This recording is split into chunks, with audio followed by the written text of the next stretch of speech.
Hello everyone, আসসালামু আলাইকুম। আজকে আমি মায়ের গান বলবো।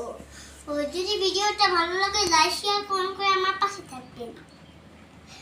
মিষ্টি ছোট্ট কথা শুনতে ভালো লাগে, সে যে আমার মা, সোনামণি মা।